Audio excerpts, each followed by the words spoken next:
हरे कृष्णा। यह सत्य घटना केदारखंड देवभूमि की रहने वाली एक भक्ता की है और उसने अपने साथ हुई लीलाओं का जो वर्णन है वह एक पुस्तिका में किया है। और उनका कहना है कि यह पुस्तिका को लिखने का मेरा एकमात्र उद्देश्य यह है कि मैं चाहती हूँ कि जो लोग मेरे जैसे हैं, मतलब मैं पूर्व में नास्तिक थी। मुझे लगता था कि यदि ईश्वर है तो वो हमारे दुख होने पर भी क्यों नहीं मदद करते, क्यों नहीं आते।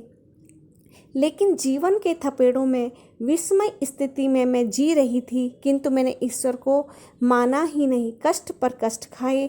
लेकिन जब मैंने एक मंदिर में पांव रखा और वहाँ की वास्तविकता को समझा कि ईश्वर है, तो मैं समझ गई कि हाँ, इस पुजारी को पूर्व मेरे विषय में या सभी के विषय में कैसे सब कुछ ज्ञात है।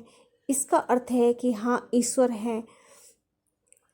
तो उसे ऐसे लगा कि मैंने अपने जीवन के अनेकों वर्ष व्यर्थ गुजार लिए हैं।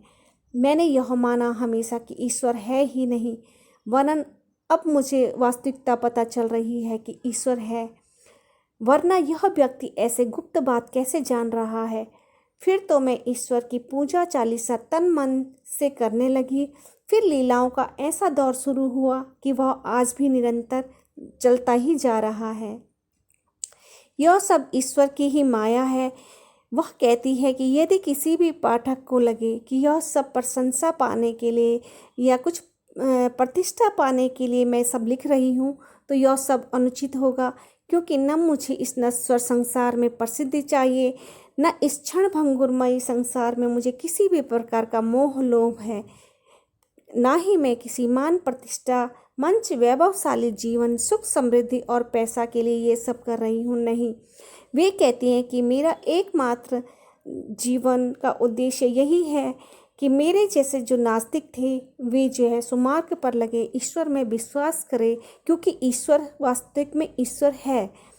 वह कहती है कि यह संसार नश्वर है, ऐसा क्षणिक सुख किस काम का, पुनः न जाने कहाँ, कैसे और किस स्थिति में जन्म होगा।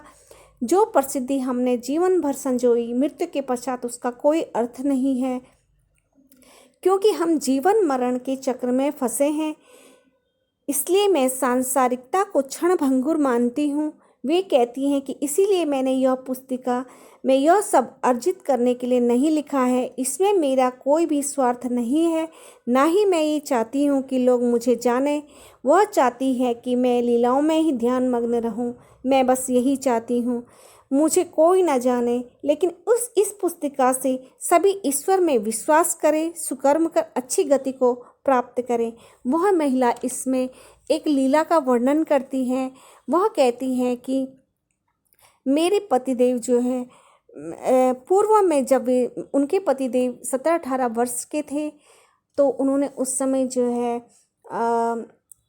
नारायण दत्त श्रीमाली जी से दीक्षा ली थी, और जो कि पूर्व में एक उच्च प्रकांड विद्वान माने जाते थे। तो उसके बाद जो है वो जो हिमालय में चले गए। हिमालय में इन्होंने जो है कठोर तपस्या करी। तपस्या के पश्चात जो है इनकी तप से जो है भगवान शिव प्रसन्न होकर जो है इनको दर्शन दिया, और भगवान शिव ने जो है अपने त्रिनेत्र से एक एनर्जी इनकी ओर फेंकी। ये कहते हैं कि जैसे ही वो ऊर्जा मेरी ओर आई तो मेरा जो है त्रिनेत्र जागृत हुआ। तो उसके बाद जो है भगवान शिव जो है वहाँ से आशीर्वाद देते हुए भगवान शिव ने इनकी ओर हाथ किया और अदृश्य हो गए। तब ये कहते हैं कि वह महिला कहती है कि मेरे पतिदेव जो है यह शक्ति लेकर त्रिनेत्र का जो आज्ञा चक्र है वह जागृत करके जो है हिमालय की गुफाओं से जो है यहाँ रहने के लिए आए, और कई वर्षों तक जो है अलग अलग स्थानों पर तीर्थाटन किया। और मुख्यतः जो है इन्होंने अनेकों मंदिरों में यहाँ घूमे। और उसके बाद वह महिला कहती है कि इनकी कुंडलिनी शक्ति तो जागृत थी ही, तो उन्होंने कहा कि क्यों ना मैं जो है इसी को ही सबको प्राप्त करवाऊं। तो स्वयं की कुंडलिनी जागृत करने के पश्चात उन्होंने जो है अनेक विद्यार्थियों की कुंडलिनी शक्ति जागृत की। वह महिला कहती है कि जब मेरे पतिदेव ने मुझ पर पहली बार ट्राई करना चाहा कि मैं तुम्हारी कुंडलिनी शक्ति जागृत करता हूँ, तो महिला लिखती है कि मैंने मना कर दिया। कहती है कि वह महिला कहती है कि आज तक मुझे किसी बात को लेकर इन इन बातों को लेकर मैं अनभिज्ञ हूँ कि कुंडलिनी शक्ति क्या है। तब तक मुझे यह भान नहीं था कि ये चीज़ें क्या होती हैं। वह ये सोचती थी कि शायद कुंडलिनी जन्म पत्री जोड़ना या पंडिताई करने को कहा जाता है। महिला कहती है कि उनको इस चीज़ में भेद मालूम नहीं था। वह कहती है कि जब उनके पति ने कहा कि एक बार ट्राई तो कर लो, तो महिला लिखती है कि वह कहती है कि वह मना करती है। कहती है कि मुझे किसी बात को लेकर जो है टेंशन है, मेरा ध्यान नहीं लग पाएगा। आप मुझे ध्यान लगाने के लिए कहोगे और कह रहे हो, तो जो आप करने को कह रहे हो, क्योंकि मुझे तब तक पता ही नहीं था कि ध्यान लगाते कैसे हैं। ये बार बार कह रहे थे कि अरे बैठ तो सही, ज़रा ध्यान से सुनना जो मैं कह रहा हूँ। और कह रहे थे कि थोड़ा सा ट्राई तो करो, ज़रा सा ही तो ध्यान लगाना है। मेरे समझ में ही नहीं आ रहा था। वह महिला कहती है कि ध्यान होता क्या है। ये महिला कहती है कि यह 2017 की बात है।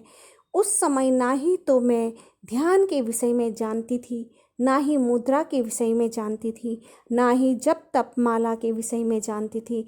यदि मैं योग जानती थी तो सिर्फ आसन को ही मैं योग समझती थी। अन्य के विषय में मेरा ज्ञान शून्य था।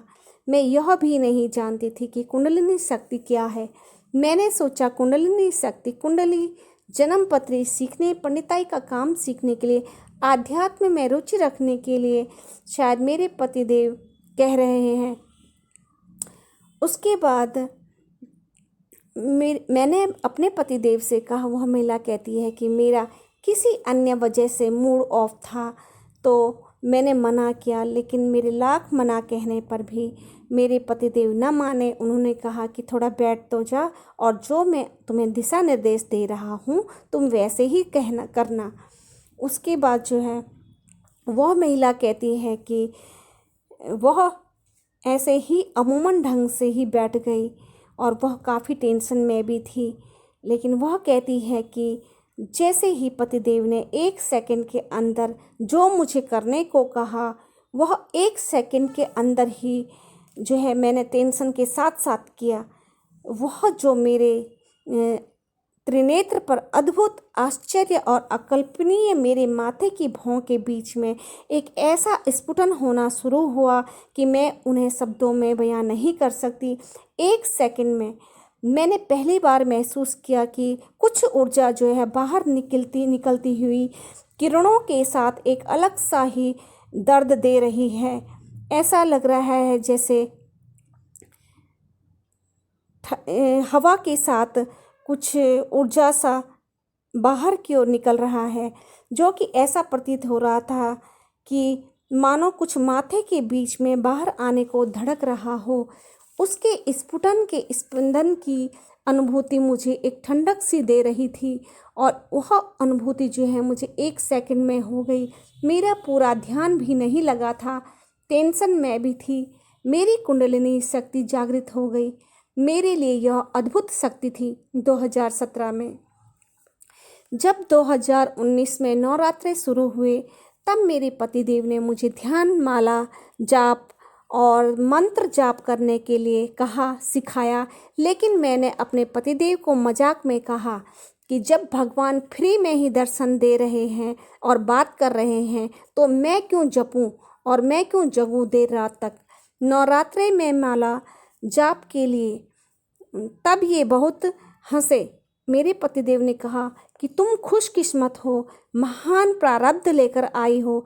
ऋषि मुनियों को भी वर्षों तपस्या के पश्चात भी दर्शन दुर्लभ हैं और ईश्वर के साक्षात दर्शन ऐसा सुनने में आता है कि इस तरह के दर्शन जो है करोड़ों वर्षों की तपस्या के पश्चात ही होते हैं। अगर नवरात्रों में माला जाप करोगी, जो मैं तुम्हें सिखाऊंगा, तो उससे और भी भक्ति बढ़ेगी। शायद मुझे भी दर्शन और होने लग जाएं। ऐसा कहा मेरे पतिदेव ने। अभी तक मैंने कभी माला नहीं जपी थी। वे महिला कहती है, वे भक्तन कहती हैं कि उन्होंने माला अभी तक कभी हाथ में भी नहीं ली थी। नवरात्रि के पहले दिन पतिदेव ने कहा कि हम दोनों जो है रात 11 बजे नहाकर साफ आसन लगाकर हम दोनों सुबह 3 बजे तक माला जाप करेंगे। और उन्होंने ऐसा ही किया। और इसके साथ साथ उन्होंने जो है कभी जो है 40 या 41 माला की, कभी वो कहते हैं कि कभी हमने 21 माला की, कभी 31 माला की और कभी 37 माला की। वह स्वयं के लिए कहती हैं और पतिदेव के लिए कहती कि उन्होंने हमेशा 40 से ज़्यादा की। वे कहती हैं कि मेरे पतिदेव को तो शिवजी माता शक्ति का मंत्र जाप करने पर ही दर्शन हो जाया करते थे और मैं ओम नमः भगवते वासुदेव का जाप करती थी। वह महिला कहती है कि यह मंत्र मुझे पूर्व में नारद भगवान ने दर्शन करने के पश्चात ही मुझे ये मंत्र दिया था। इनका विवरण जो है, वो महिला कहती है कि मैंने नारद जी का विवरण किसी अन्य अंश में किया है, जिसमें उन्होंने उल्लेख किया है कि नारद जी ने उनको क्यों दर्शन दिए और ये मंत्र जाप करने के लिए क्यों कहा। इस प्रकार से वह महिला कहती है कि मैंने नारद जी के कहने पर ही ओम नमः भगवते वासुदेव का ही जाप किया। वह महिला कहती है कि मैंने 3 को उसी समय गुरु बनाया। एक तो नारद जी को, और उनसे पूर्व मैंने सबसे पहले अपनी गुरु माता को मैंने सरस्वती माता को माना, जो कि मैं सरस्वती दादी जी कहती हूँ, क्योंकि जो है वे बचपन से ही विद्यादायिनी है और उनसे बड़ा गुरु कौन होगा। तो वे कहती हैं कि मैं 3 को अपना गुरु मानती हूँ। एक तो सरस्वती जी को, एक उनके बाद दीपक पुंडीर महाराज जी को मैं अपना गुरु मानती हूँ, और तीसरे गुरु जो है मैंने अपने नारद जी को बनाया, जिन्होंने कि मुझे ओम नमः भगवते वासुदेवाय गुरु मंत्र दिया और कहा कि तुम उन्हीं गुरु के शरण में जाओ, जो कि दीपक पुंडीर महाराज जी भद्राज जी वाले हैं। इस प्रकार से वह भक्ता कहती है कि मेरे 3 गुरु हैं। और इस प्रकार से जो है वह महिला कहती है कि मैंने ओम नमः भगवते वासुदेव का जाप करते करते जो है कभी 21 माला की, कभी 31 माला की और कभी 37 माला की। वे कहती हैं कि मेरे पतिदेव जी को भोलेनाथ, माता पार्वती के दर्शन हुए, अनेकों देवी देवताओं के भी दर्शन हुए माला जाप करते करते, और कहा कि मुझे जाप करते करते दादी लक्ष्मी, दादा भोलेनाथ, दादा विष्णु, दादा गणेश जी के दर्शन हुए। वह महिला कहती है, वह भक्तन कहती है कि काल रात्रि को मुझे काली माता ने दर्शन दिए, जो कि काली दादी कहती हैं, और कहती हैं कि ये सब जाप करते समय दर्शन हुए खुली आँखों से।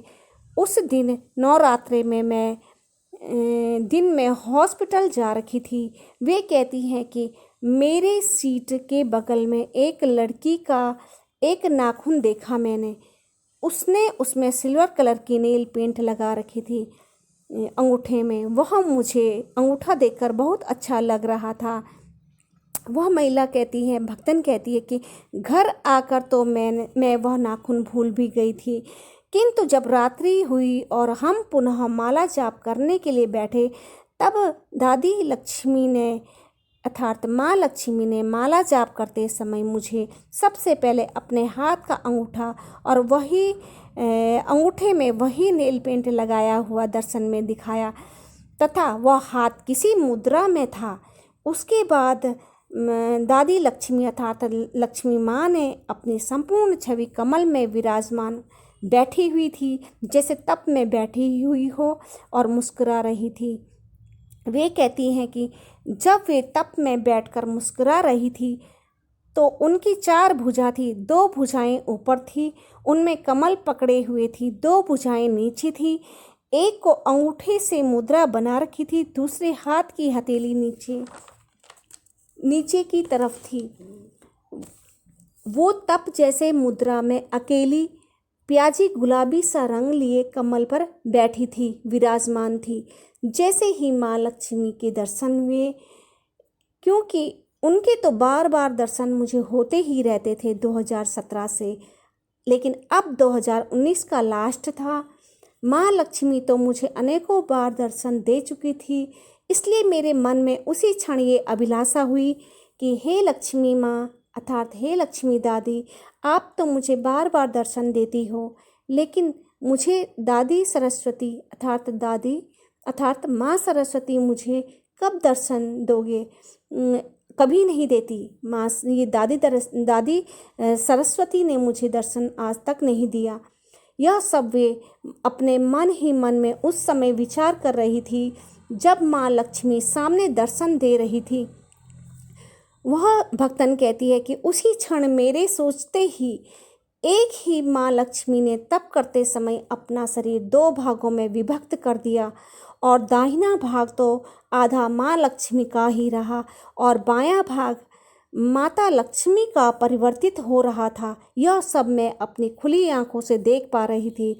माँ लक्ष्मी की साड़ी लाल थी, बायां भाग साड़ी क्रीम कलर की हो गई, बॉर्डर गोल्डन कलर के हो गए, बाईं तरफ एक हाथ में वीणा पकड़ ली।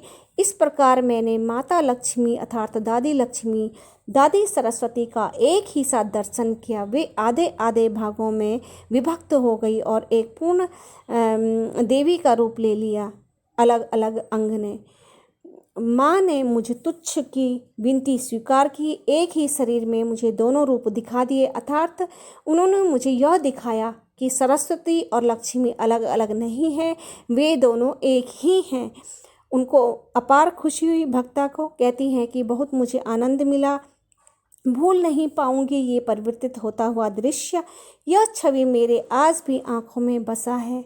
इस प्रकार से वे भक्तन जो है अनेक विवरण देती हैं अपने भक्ति के इन लीलाओं के, जो भी उनके साथ लीलाएं घटित हुई हैं उन्होंने जो है इसका संकलन जो एक पुस्तिका में लिखा है और उसी पुस्तिका से पढ़ के जो है मैं ये इसमें जो है वर्णन करती हूँ, आगे भी करूँगी। आपको शायद विश्वास ना हो कि ये शायद झूठ है, लेकिन ये बिल्कुल सत्य घटनाएं हैं और इसमें कुछ भी एक भी शब्द इसमें अपनी तरफ से नहीं जोड़ा गया है। उन भक्तन का कहना है कि मैं झूठ बोलकर मुझे कुछ नहीं प्राप्त करना है और यह सब एक एक शब्द जो है गीता के समान सत्य है और जिसको सत्य मानना है वो सत्य माने, जिसको अगर झूठ लगता हो तो वो उनकी जो भी उनकी मनोदशा है, जो भी इस विषय में सोचते हैं वो सोचते रहें, लेकिन ये बिल्कुल सत्य है। एक एक शब्द इसमें सत्यता के साथ कही गई है और इनका कहना है, इन भक्तन का कहना है कि वे जो भी ये लीलाओं का वर्णन कर रही हैं वो सिर्फ इसलिए कर रही हैं कि इससे जो है जो भी श्रोतागण हैं उनको जो है भगवान काल्पनिक न लगे, उन्हें हमेशा भगवान पे विश्वास रहे। कितने भी मतलब कठिन संघर्ष भरे दिन आए उनके सामने पर, विषम परिस्थितियां आए, वे डिगे नहीं, ईश्वर पर विश्वास बनाए रखें। ईश्वर अवश्य ही उनका साथ देंगे और अगर उनके साथ कुछ अनुचित घटना होती है तो वे प्रारब्ध मानकर उसे स्वीकार करें, क्योंकि इंसान के साथ जो भी घटित होता है वो उनके पूर्व जन्म के कर्मों के अनुसार होता है, वह प्रारब्ध लेकर आता है। जो भी इंसान इस धराधाम पे जन्म लेता है वह उसका प्रारब्ध होता है, कुछ मिला जुला मिश्रण जो है इस जन्म का होता है। जो भी कर्म फल बनता है भगवान उसी के अनुरूप जो है उसके पाप कर्म काटते हैं और वही जो है सुख और दुख के रूप में हमें प्राप्त होते हैं। राधे राधे, हरे कृष्णा।